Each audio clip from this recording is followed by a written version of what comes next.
Okay, let me see if I can show you this. These pans are used almost daily. There is no, I don't leave any residue. Okay, I leave some oil, but there's nothing that you can feel left in the pan. And you can look at the seasoning and see how uneven it is. Like, this is almost bare metal, it looks like. Same in this pan, all around this edge. This is the pan I fried chorizo. See the potato square right there? Chorizo, eggs, fried potatoes, onions, and I fried it all together in lard. And it actually stripped the seasoning, but this is still non-stick. The fat and the heat is what makes this area non-stick until the seasoning reestablishes. It's the same here. Let me see if I can get that to focus. Everything that's cooked in these pans leaves a mark. And again, this is all smooth. There's nothing tactile. There's no food residue left in the pans. Just the residue from cooking in them.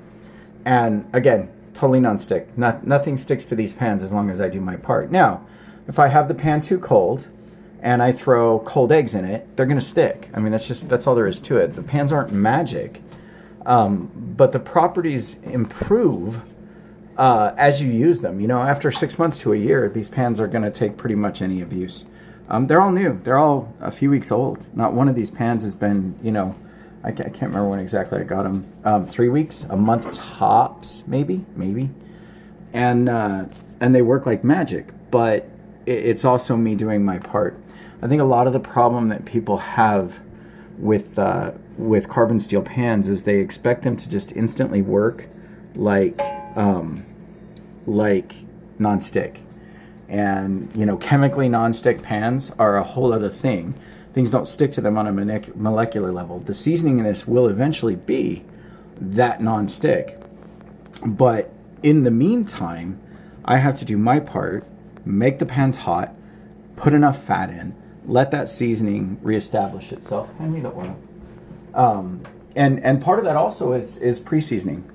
Grapeseed oil, Pompeian, 100%, $4 container of oil.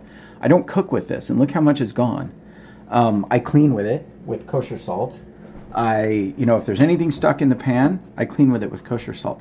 My egg pan, if I cook eggs in this and one sticks and leaves a chunk of residue, I don't just cook over the top of it again. I actually wipe it out, clean it out, scrape whatever pieces are off, wipe it out, and I'll start over again. So it really, it's all about maintenance, pre-season. Heat the pan up with a little bit of grapeseed oil in it.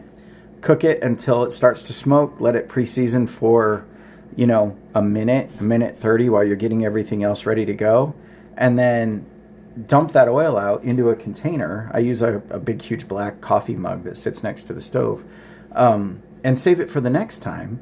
Wipe the grapeseed oil out, put whatever fat you're going to cook with, and then cook with it. Sometimes if a pan gets stripped like this one did, I'll do the same thing after with the same oil. I'll clean it out with salt. This one I actually used hot water and a scrubby brush because it was quicker. Put the thing back on the stove and on the range and heated it up with the oil in it. Wiped it around the rim to get it nice and hot. Let it smoke for a few minutes. Swishing the oil around, using a paper towel to wipe the oil around. Pour the oil out back into my cup, and away I go.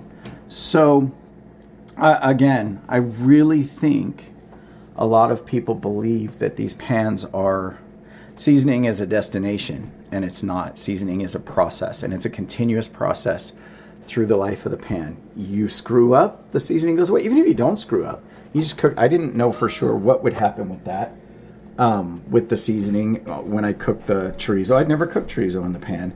Apparently the reaction with the chorizo and everything was to remove large layers of seasoning. It's okay. The pan's still non-stick. I still cook with it. I love it when seasoning is stripped. I look at it as a win because the pans become that much more beautiful. So I wanted to make that video so that you guys could see the end result. This is not a negative. It's part of it. Cook with it, keep cooking with it, treat it right, and eventually you'll get a pan that's completely non-stick with heat and a little fat.